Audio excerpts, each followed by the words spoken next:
Hey guys, welcome back to my channel. If you have not subscribed it, please subscribe it. Press the bell icon, hit the like button also. Friends, जैसे कि आपको पता है मैं daily the Hindu newspaper से एक video लेके आता हूँ। सेम आज भी हम हिंदू न्यूज़पेपर का एक आर्टिकल डिस्कस करेंगे जो कि आपके एग्ज़ाम पर्सपेक्टिव से बहुत ही बेनिफिशियल है।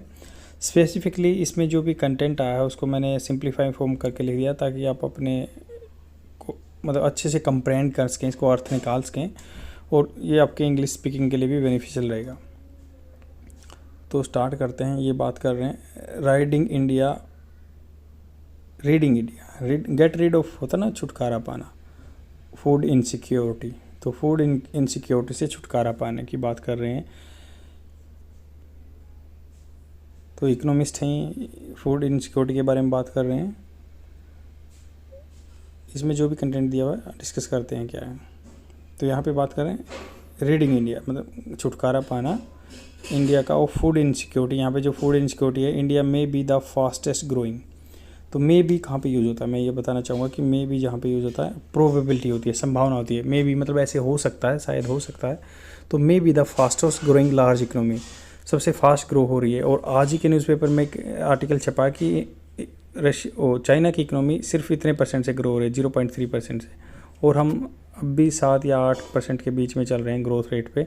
तो ग्रोथ रेट कैसे मापी जाती है? क्वार्टर वाइज मापी जाती है। मान लो अभी ये जो क्वार्टर चला हुआ है कि थर्ड क्वार्टर चला हुआ है, तो थर्ड क्वार्टर को कंपेयर करेंगे पिछले साल के थर्ड क्वार्टर से, तो ये इतना परसेंटेज में है। हम अब फास्टेस्ट ग्रोइंग इकोनॉमी में आते हैं of the world, but is also facing accelerating food price inflation. यहाँ पे फूड प्राइस इन्फ्लेशन भी चल रही है। चाइना का मैं बताना चाहूँगा कि वहाँ पे डिसलरेशन चल रहा है, बिल्कुल इतना सस्ते दाम हो गए हैं वहाँ पे मार्केट में। इकोनॉमी में बंदों के पास पैसा ही पैसा है और वो उनका एक्सपोर्ट अभी बढ़ नहीं रहा है, तो रिडेंडेंट पड़ा है। वहाँ का रियल एस्टेट बिजनेस बिल्कुल कोलैप्स हो गया। तो यहाँ पे बात कर रहे हैं कि बट यहाँ पे महंगाई आ रही है, फूड प्राइस जो खाने का प्राइस है वो महंगा हो रहा है। एन इम्प्लीकेशन जो कि जटिलता है, कॉम्प्लेक्सेशन है of continuing high food price inflation is that a section of population could be facing, could be सीखने की बात है कि यहाँ पे ये होता है, आप बोलते हैं ना it could be A disasters thing, ये आपके लिए ऐसे बहुत डिजास्टर्स थिंग हो सकती है। तो ये बोल रहे हैं कि the population could be facing hardship in consuming food of adequate.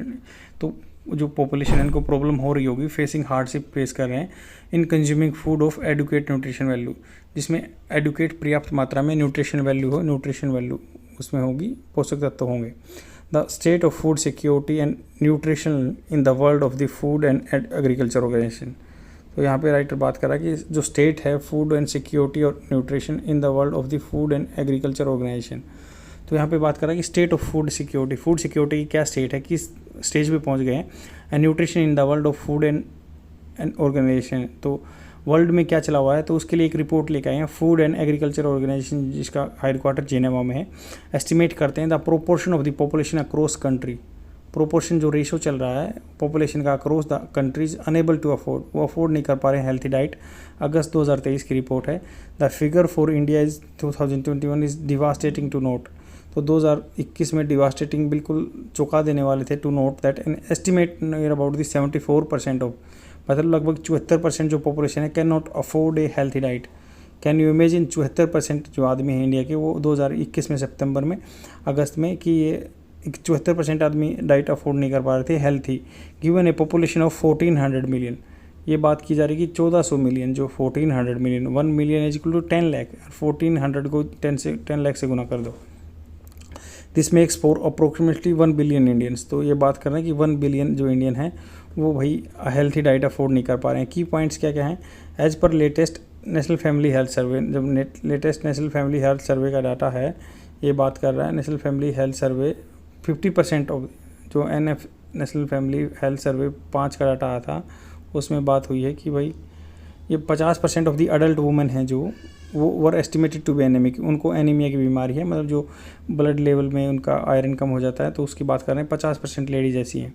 This suggest that, ये सजेस्ट करता है दैट FAO फाइंडिंग, जो फूड एंड एग्रीकल्चर ऑर्गेनाइजेशन की फाइंडिंग्स हैं, मतलब 1400 मिलियन आदमी यहाँ पे अप्रोक्सीमेटली जो 1 बिलियन इंडियन क्या है भूखे हैं, 74% आदमी अफोर्ड नहीं कर पा रहे न्यूट्रिशन फूड को। तो जो FAO की फाइंडिंग है that over half of the India can not afford a healthy diet, मतलब ये बात है कि भाई आधे से ज़्यादा मतलब आदमी हैं जो आधे आदमी हैं इंडिया की पॉपुलेशन की, वो अफोर्ड नहीं कर रहे हैं healthy diet.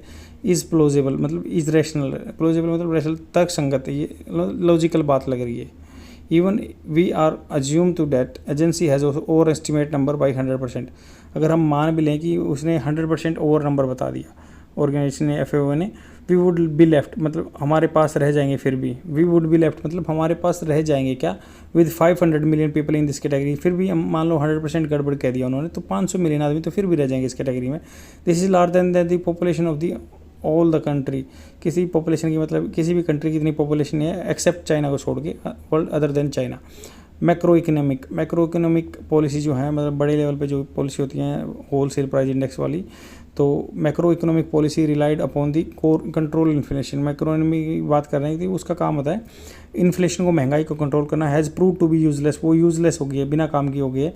In this context, इस संदर्भ में central banks are incapable of solving the problem, central bank क्या है वो प्रॉब्लम सोल्व नहीं कर पा रहे हैं। It is necessary to intervene, ये बहुत ज़रूरी है कि हस्तक्षेप करना on the supply side to ensure that food is produce at a steady price by raising the yield on the land. तो ये बात कर रहे हैं कि सप्लाई साइड में इंश्योर करना food is produce at a steady price, कि फूड जो है खाना है स्टेडी प्राइस, धीरे धीरे प्राइस पे पड़ रहा है, by raising the yield on land, जो भी उपज है लैंड पे, भूमि पे। India has reach experience in this area, India का बहुत अच्छा एक्सपीरियंस रहा है इस एरिया में। तो it is necessary to intervene, हस्तक्षेप करने की जरूरत है, बीच में हाथ लगाने की जरूरत है। ऑन द सप्लाई साइड मतलब सप्लाई साइड यहाँ पे पैसा आना चाहिए, आदमी को इन्वेस्टमेंट होना चाहिए to ensure that food is produce at a steady price, मतलब वाजिब दामों में मिले सबको food, and by raising the yield on the field. तो जो भी खेत में उपज हो रही है उसको भी बढ़ाओ या इन्वेस्टमेंट भी करो, क्योंकि एग्रीकल्चर जो इक्विपमेंट है या फर्टिलाइजर है इनमें इन्वेस्टमेंट करो ताकि ज़्यादा से ज़्यादा उपज हो सके और खाना हो सके। यहाँ पे India has rich experience in this area, इसका इंडिया का बहुत अच्छा एक्सपीरियंस है इस चीज़ में। हैविंग इंजीनियर्ड, तो हमने इंजीनियर्ड किया था क्या ग्रीन रिवॉल्यूशन 1960 में, but it is not being tapped, तो उसको मतलब प्रॉपर उसका यूटिलाइजेशन नहीं हो पाया। At the same time reeling under the extreme orchestrated a supply side response, तो हम नीचे दबे हुए हैं, रीलिंग अंडर मतलब हम उस बोझ के नीचे दबे हुए हैं। एक्सट्रीम जो फूड शॉर्टेज है फॉलोइंग टू सक्सेसिव ड्रॉट, लगातार 2 सूखे पड़ गए हैं, पानी कमी हो गई यहाँ पे। द गवर्नमेंट ने ऑर्केस्ट्रेटेड, इसने मतलब एक फैब्रिकेटेड किया है supply side response, supply side का response by providing farmers with high yield seeds. तो गवर्नमेंट ने अच्छे जहाँ की उपज ज़्यादा होगी हाई यील्ड सीड्स दे दिए, चीप क्रेडिट, सस्ता क्रेडिट दे दिया, and assure price through the procurement. तो एश्योर प्राइस होगा कि MSP पे प्रोडक्ट हैं वो ले लिए। तो आगे बात कर रहे हैं a second agriculture revolution is need now, तो दूसरा सेकेंड एग्रीकल्चर रिवॉल्यूशन की अभी ज़रूरत है। Revolution is need now to contain the rising price of the food, तो रोकने के लिए जो फूड का प्राइस बढ़ रहा है would require action on many fronts, बहुत ज़्यादा फ्रंट्स पे मतलब कई पहलुओं पे रिक्वायरमेंट पड़ेगी। ए मिशन मोड इज़ नेसेसरी, मतलब एक मिशन की तरह काम करना चाहिए ना, ज़रूरत है उसकी। As for policy it is clear that procurement price, जहाँ जिस दाम पे प्राइस खरीदते हैं, cash transfer and the PDS system, priority lending required of the public sector banks are not sufficient, ये सफिशिएंट नहीं है।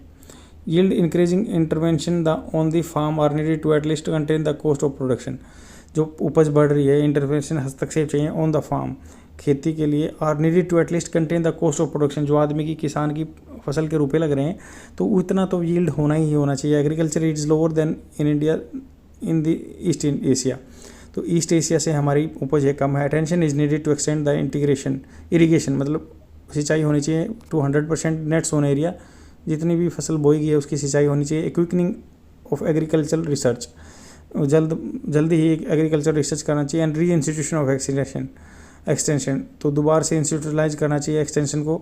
The ongoing fragmentation of already small land holdings, ongoing जो फ्रेगमेंटेशन चल रहा है बटी हुई है already small land holdings, lower the capacity for productivity, अगर बात करें कैपेसिटी की, लोअर प्रोडक्टिविटी है। एनहांसिंग कैपिटल इन्वेस्टमेंट, हमें इन्हांस करना पड़ेगा, बढ़ाना पड़ेगा कैपिटल इन्वेस्टमेंट, मतलब जो ऐसी पूंजी जो आगे तक काम आए, कैपिटल इन्वेस्टमेंट हो जो कि रेवेन्यू इन्वेस्टमेंट की बात नहीं हो रही कि जो खाया और कंज्यूम कर दिया खत्म हो गया। कैपिटल इन्वेस्टमेंट आज लगा दिया पैसा, बहुत सालों तक बाद में काम आएगा, तो रेवेन्यू एक्सपेंडिचर या कैपिटल एक्सपेंडिचर आपको पता होगा।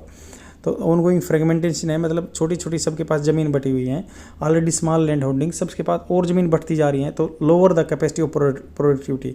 इससे क्या प्रोडक्टिविटी अच्छी नहीं होती है, मान लो खर्चा ज़्यादा लग जाता है, उपज कम हो जाती है, सबके पास कम कम खेत हैं और इसलिए वो दिक्कत है।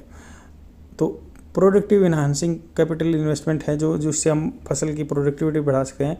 For which leasing is solution, मतलब किराए पे ले लो ज़मीन को और ज़्यादा से ज़्यादा खेती करो फील्ड पे। At the same time it may be ask if states are playing their part to enhance agricultural productivity rather than relying on the food allocation to the PDS system from the central pool। तो central government के ऊपर depend नहीं रहना चाहिए उन्होंने कि हाँ वहाँ से अनाज आएगा, PDS पब्लिक डिस्ट्रीब्यूशन सिस्टम जो आपके राशन शॉप पे मिलते हैं वहाँ से अनाज मिल जाएगा, ऐसा नहीं है। स्टेट को अपनी ज़्यादा बढ़ानी चाहिए उपज। Now in order to ensure that all Indians have permanent access to a healthy, अगर मान लो इंश्योर करना है, पुख्ता करना है कि भाई सबको हेल्थी डाइट मिले, नो अप्रोच कंसिस्टेंट, कोई भी मतलब अप्रोच तरीका इससे कंसिस्टेंट नहीं रहता, सामंजस्य में नहीं बैठता। With ecological security must be of the table, कोई मतलब अगर इकोलॉजिकल सिक्योरिटी को आप मान लो, इकोलॉजिकल क्या होता है, हमारे जो पेड़ पौधों की सिक्योरिटी है उसको ऑफ द टेबल अगर मुद्दे से बाहर कर दोगे तो कोई भी जो आपका स्टेप है, अप्रोच है, वो इस कॉन्सेंडेंस में या इन कंकरेंस में नहीं आता या कंसिस्टेंट नहीं रहता। तो इस पूरे आर्टिकल में यही बात की है कि हमारे फूड इनसिक्योरिटी चली हुई है। रीडिंग विद मतलब हमें छुटकारा पाना चाहिए फूड इनसिक्योरिटी से। यहाँ पे बात कर रहे हैं वन ऑफ दी ज़्यादा फास्टेस्ट ग्रोइंग कंट्री है इंडिया, यहाँ पे लगभग 7 to 8% ऑफ द GDP हम ग्रो कर रहे हैं, बट फूड इनसिक्योरिटी भी चल रही है। अगर रिसेंटली FAO की रिपोर्ट की बात करें तो FAO की रिपोर्ट जो आई थी फूड एंड एग्रीकल्चर ऑर्गेनाइजेशन की, उसमें बताया गया कि 1400 मिलियन जो आदमी हैं वो उनके पास या खाने के लाले पड़े हुए हैं इंडिया में। लगभग 74% पॉपुलेशन है उसके पास फूड इनसिक्योरिटी है, फूड सिक्योरिटी नहीं है उनकी, मतलब उनको न्यूट्रिशन फूड का एक्सेस नहीं है। अगर हम जो नेशनल फैमिली हेल्थ सर्वे की बात करें वो भी कह रहे हैं कि 50% से ज़्यादा जो वुमेन हैं वो एनीमिया से शिकार हैं यहाँ पे। फिर आगे अगर नेशनल फैमिली हेल्थ सर्वे से या उस डाटा से कंपेयर करें FAO को, मान लेते हैं कि लगभग मतलब पूरा 100% भी झूठ मान ले तो फिर भी 500 मिलियन आदमी रह गए यहाँ पे जिनको मतलब न्यूट्रिशन फूड अलाउड मतलब एक्सेसिबल नहीं है, वो अफोर्ड नहीं कर सकते।